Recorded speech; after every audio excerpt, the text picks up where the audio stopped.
All right, guys, I'm in the lab with more to come music with DJ EF. We located here in Virginia Beach area, Yeah. and I am Community Entertainment Enterprises. And we are in his lab right now putting together a new beat. E, would you like to talk about this beat that you're doing?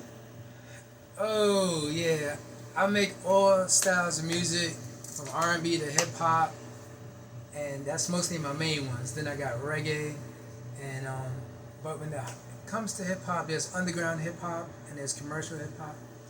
Um, this one is a hip hop underground, more of a boom bap beat. That's what we call boom bap. Boom bap is more that boom, boom, boom. It's just boom, bap, boom, bap, boom, boom. And that's what this is, with some type of an Indian sound in the background. Uh-huh. We were kind of like scanning through ideas sometimes. Yes, and you were. You can just hear a little part of a song from, anybody's song from way back in the days to now, and say, you know what, I can make a beat out of that. Even just Right. off that little tiny sound. So an example like this, the sound is,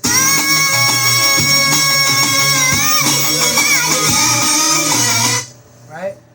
So you can hear, dun, dun, dun, dun, dun, dun, dun, Yeah, and a singer can get a chorus off of that. right. So you listen to it. I looped it over and over and over again, and I added a kick and snare to make it a little heavy.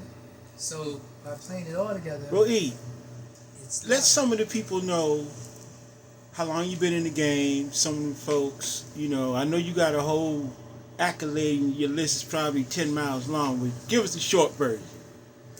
short version. 1984. I'm 14 years old. My dad was working with WBLS, with Von Harper and all them guys back in the days. So I would see all the records back then, records and cassettes and 8 tracks. I was always fixing equipment and messing with the turntables, and Right. I got into the music business side of it that way. I just wanted to be in it.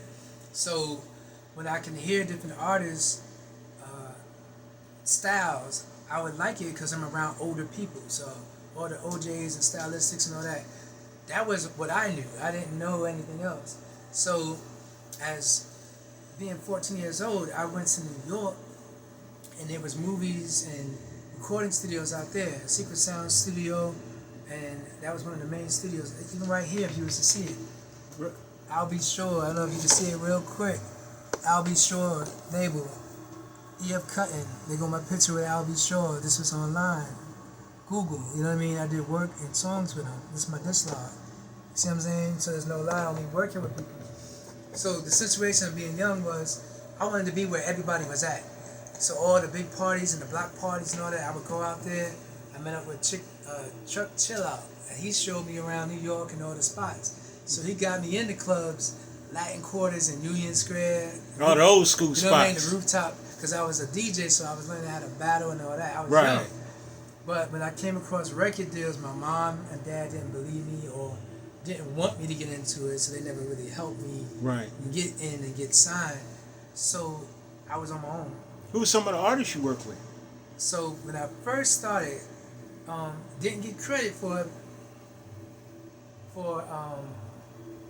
okay, so I'm gonna say this. I didn't get credit for it, but I was there for I'ma Get You Sucker, right? Oh, wow. So I was there for the whole thing. I never got, they choose who they want, but I was there for the beginning of all of that. But that got me into a lot of different other things. Now in Inglewood, New Jersey, I worked with Sylvia Robinson, and that is the Sugar Hill Gang. Oh, right? okay. And at that time, that's working with Uptown Records.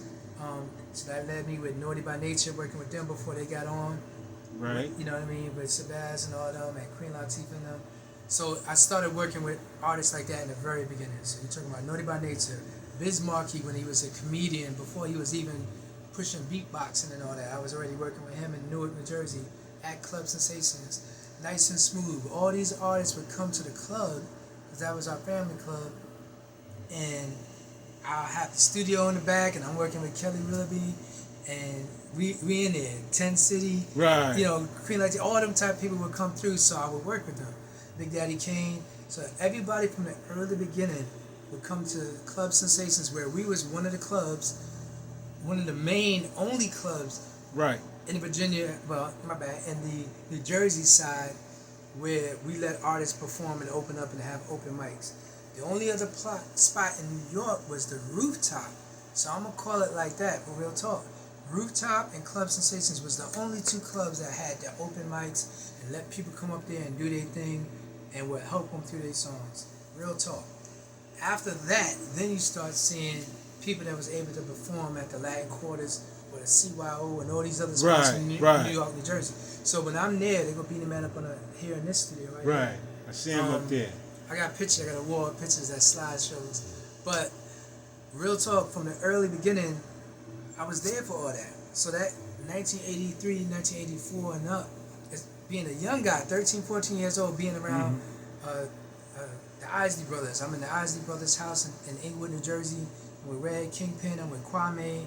You know, all them guys, we was there for T-Neck Records when Kumo D did Go See the Doctor. I was there for that. You know what I mean? So there's a lot of stories I can tell that the truth is there, because y'all can search it, you can do what you want to do, but the truth is there for everybody that's involved in it. At Tony Bennett's house, me, Teddy Riley, Aaron Hall, B-Fats, you know what I mean, doing the WAP and all that. I'm there for that. I'm there for the Aaron Hall album when they were doing that. I got some credits that I was able to show with that. But I was young, I sold beats, and I took the money they give, being young, and then things go boom and gold and all that. I miss out. I miss out on all that, you know. So that hurts sometimes to see when they're all out there. But I wasn't the Puff Daddy being in front of everybody. I wasn't that, so I missed the history of a lot of things that I've seen. I'm like, damn, I was But there. you know what, EF, let's talk about history for a minute, being that you just mentioned that. You're in Virginia now. You're in Virginia Beach, you know, which we call ourselves around here. You know, we're going to be the music capital of Virginia because we're working on that right now. Yeah. Not only that, you are 50 years of hip-hop. Yeah. Okay? And you're local here. You have your own record label, your own studio. You know, anybody that needs PA equipment, you have it all. You can set up outdoor arena type atmospheres with all of your gear. So, guys, we're going to play this beat for y'all that we've been working on. Of course, he's been pushing all of the buttons. So, let's get that straight now. So, E, play us this track that we've been working on. All right, let me go back to that sound and you'll hear the music drop.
So much to see on this slideshow we got here.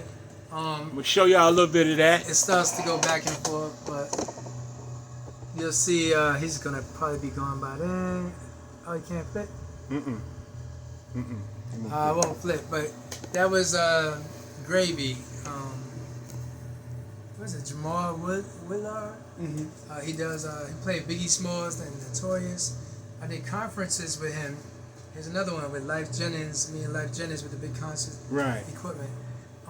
So this brings up memories. But like I said, Gravy, we teach the music business, and we was at Hampton, what's that called? Convocation Center?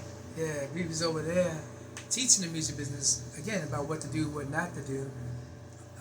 And most of that is some real talk. If you oversell yourself with the talk, and then we hear your work, and it's not there, it's like, come on, man. Yeah, Like, somebody wasn't being honest. yeah, we're not feeling that. Look, here's a quote. Interscope Geffen and A&M Records. Interscope Geffen and A&M Records. Rap department, strictly business. That's my coat that I've earned. These are pictures we're looking at. That's my coat that I earned after showing dedication and work throughout labels and pushing artists that they have or artists they assigned to me before they got bigger. Right. We get different types of credits. You know, there's an engineer, there's a manager, there's a road manager, there's a producer, there's a co-producer, and then there's just assistants that are there for what you need, what you want us to do. Right. You need that, or I got these ideas for you, or whatever. So they kind of, everybody would try to work with each other in a certain way. And that's basically, when I was young, at 14, 15, I was trying to help everybody. Right. So that's how I met everybody. And being a DJ, I'm doing the DJ Clue stuff, the SNS stuff, you know what I mean? Where we was out there, cassette tapes, making DJ mixes of their Old songs school. and playing it in the parks and doing all this and having block parties. And so we're playing people's music before they were ever known. Right. Because we didn't have MySpace, we didn't have internet, we didn't have Facebook. We had flip phones, we had beepers. Yep. You know what I mean? So back then Cassette tapes. it was cassette tapes all day, TDK. Yep. So we basically had to go on foot. So if you need anything done, you gotta get on the bus Yeah. from New Jersey to go To where the hip hop to is. New York. Yeah, you got to George go to where it Washington is. Started hit everybody where everything's at. Yep. And we had to make our own parties, you know what I mean? So Okay. that's why we call it block parties and go from there, yeah. All right. Well, let the folks know how they can get in contact with you real quick. Cell phone is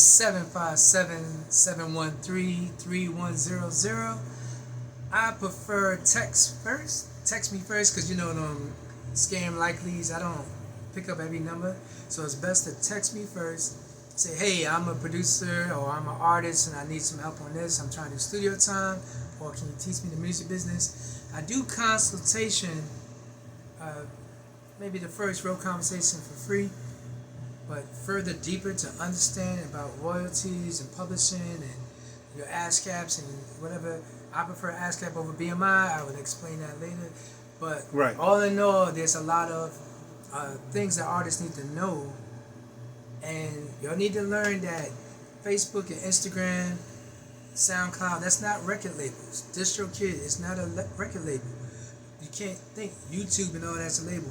If you're trying to put yourself out, you still got to do it the same way record companies did it back in the days. Y'all hear these rumors saying, oh, record labels to take all your money. Okay, no, they're distributing and paying back everybody who was involved. They either buy up the producers and pay them off, or they don't. The artists and producers stick with them.